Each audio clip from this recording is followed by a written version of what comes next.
Então, um dos aspectos dos programas, de um programa estruturado, né, de saúde mental no ambiente de trabalho, qual seria? Exatamente preparar a organização para a gestão de riscos. Gestão de riscos, né, psicossociais relacionados ao trabalho. Tá? No que a gente está falando? Então, essa é uma estratégia integrada de avaliação e gestão de riscos psicossociais no trabalho. É de um artigo português, excelente. A Europa já tem muitos trabalhos sobre isso. Tem muitas empresas atuando já com a gestão de riscos. E aí vamos lembrar uma coisa. Né? A gestão de risco, ela é uma estratégia que já está na área de saúde e segurança. Ok? Muito bem estruturada, por sinal. Essa metodologia ela pode e deve ser utilizada também para a gestão de riscos psicossociais. Então, ela traz aí princípios que podem ser utilizados na gestão de riscos psicossociais. De que maneira? Então, aí ela completa. Elaborar um plano de ação. A primeira fase é a elaboração do plano, validação, comunicação e sensibilização e formação das lideranças. O básico, elaboração de plano. Quais são os objetivos dessa gestão de riscos psicossociais? Qual será o nosso cronograma? Quais serão as pessoas responsáveis pelo processo? Eu tenho que validar isso com a alta direção. Isso tem que ser amplamente comunicado. A alta direção precisa comunicar isso de maneira ampla. Para quê? Para que realmente ele transmita, né, a importância que isso tem para a organização. Então, muito provavelmente, em setembro, eu vou participar de um evento para falar de saúde mental que uma empresa está promovendo, e acho que, se eu não me engano, o vice-presidente de RH irá participar também. Isso é muito bacana, porque aí já começa a mostrar qual é a importância que aquele tema tem para aquela empresa. Né? Então, a partir daí, comunicar, sensibilizar. Eu preciso trazer as chefias. A Fernanda falou bastante dessa questão das chefias. Qual é a importância deles no processo? Toda. Porque eles podem tanto ajudar quanto atrapalhar muito a implantação de um bom programa, a gestão dos riscos. Né?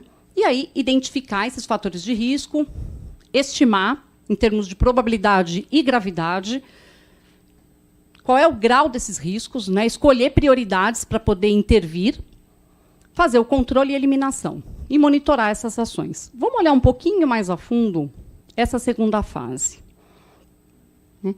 Que é relacionada à avaliação e gestão das exposições. Então, o que constitui ela? A medição, o mais objetivo possível, né, da probabilidade de ocorrência desse dano e da gravidade que esse dano pode causar. E essa estimação, né, eu estou falando do diagnóstico, da parte de mapeamento, eu preciso ter instrumentos validados, tem que ter metodologia científica, tem que ter gente especializada fazendo isso. Não é qualquer profissional que pode fazer isso. Tá? Tem profissionais especialistas em fazer esse tipo de avaliação. Então, quando eu vou valorar, quando eu vou ver qual é o grau desses riscos, eu vou fazer o quê? Eu vou comparar esses riscos com indicadores de resultados de referência. Eu estou falando de estudos. O que já existe com relação a isso? Quais são as metas que eu vou traçar aqui dentro também? Então, qual é o histórico que eu tenho em relação aos riscos identificados? Qual é o impacto que eu quero ter com as ações que eu vou implantar? E aí tem uma coisa importante aqui, né? Nem tudo eu vou conseguir sanar, a gente sabe disso. Tem questões dentro da empresa, dentro da organização, que não tem como você eliminar. Então, você vai ter que fazer ainda mais a gestão. O que é aceitável, então? Então, por exemplo, um estressor.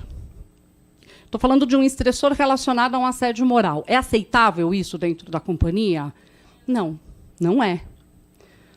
Mas, de repente, um problema de sistemas, que é um grande fator aí estressor nas empresas. Está vendo a área de TI tendo que participar do processo? Né? De repente, não é uma questão de ela ser aceitável, aquele estressor, mas talvez eu não tenha como modificar aquilo 100%. Então, vou ter que aprender a lidar com aquele estressor. Aí, sim, eu tenho que preparar melhor as pessoas para lidar com os estressores. E tem que estar claro para todo mundo, o jogo tem que ser transparente. tem que estar claro para todo mundo que esse processo a gente não vai ter como mudar. O trabalhador ele vai ficar sabendo disso. Ele não vai ficar com a expectativa de que aquilo seja melhorado um dia. Ele já sabe que aquela é a condição do trabalho dele. O controle e eliminação.